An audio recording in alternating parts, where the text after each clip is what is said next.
Welcome to steno dictation. अगर आप हमारे चैनल पर नए हैं तो हमारे चैनल को सब्सक्राइब करें और बेल आइकन ज़रूर दबाएं। डिक्टेशन 5 सेकंड बाद शुरू होगा। स्टार्ट। बिहार सरकार की ओर से कराई गई जाति गणना के जो आंकड़े सार्वजनिक किए गए उनके अनुसार राज्य में पिछड़ा एवं अति पिछड़ा वर्गों का प्रतिशत 63 है और अनुसूचित जातियों जनजातियों का करीब 21%। जाति गणना के आंकड़े यह भी बता रहे कि बिहार की 13 करोड़ आबादी में हिंदू करीब 82% हैं, मुस्लिम लगभग 18% हैं और वे भी जातियों में बटे हैं।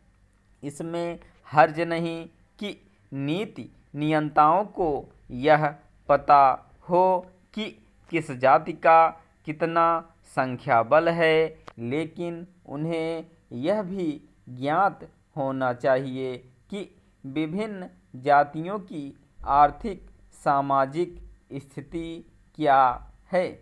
बिहार की जातिवार गणना यह तो बता रही है कि किस जाति का कितना प्रतिशत है, लेकिन अभी यह नहीं स्पष्ट किया गया कि उनकी आर्थिक स्थिति क्या है।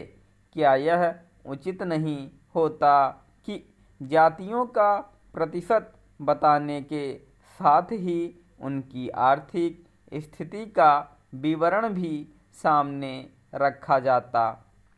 कहीं इससे इसलिए तो नहीं बचा गया कि देश भर में जाति गणना की जो मांग हो रही है उसे बल दिया जा सके।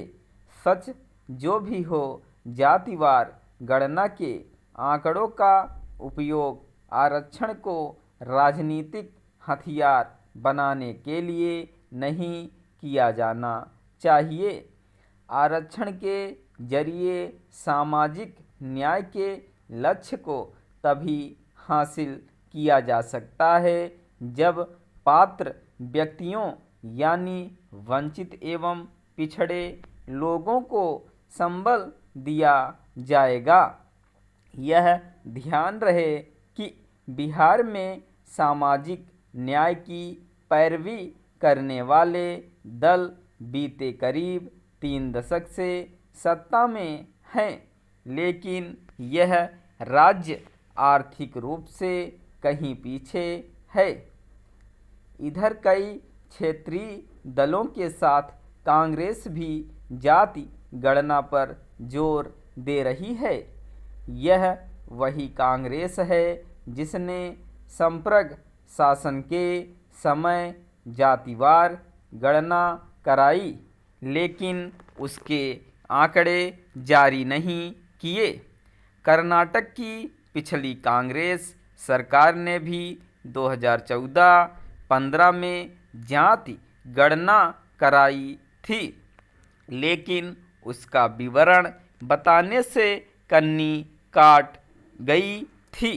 अब फिर से कर्नाटक में कांग्रेस सत्ता में है, लेकिन कोई नहीं जानता कि वह जाति गणना के आंकड़े जारी करने का इरादा रखती है या नहीं। राजस्थान में भी 2011 की जनगणना के समय तत्कालीन कांग्रेस सरकार ने जाति आधारित गणना कराई थी, लेकिन उसके आंकड़े सार्वजनिक नहीं किए गए। जनगणना के साथ जातियों की गणना कराने की मांग करने वाले इस पर जोर दे रहे हैं कि जिसकी जितनी हिस्सेदारी हो उसकी उतनी भागीदारी भी हो। सुनने में यह अच्छा लगता है, लेकिन सामाजिक न्याय का तकाजा यही कहता है कि भागीदारी का आधार आर्थिक सामाजिक स्थिति होना चाहिए। सामाजिक न्याय के नाम पर समाज को जातीय रूप से विभाजित करने वाली वोट बैंक की राजनीति से बचा जाना चाहिए।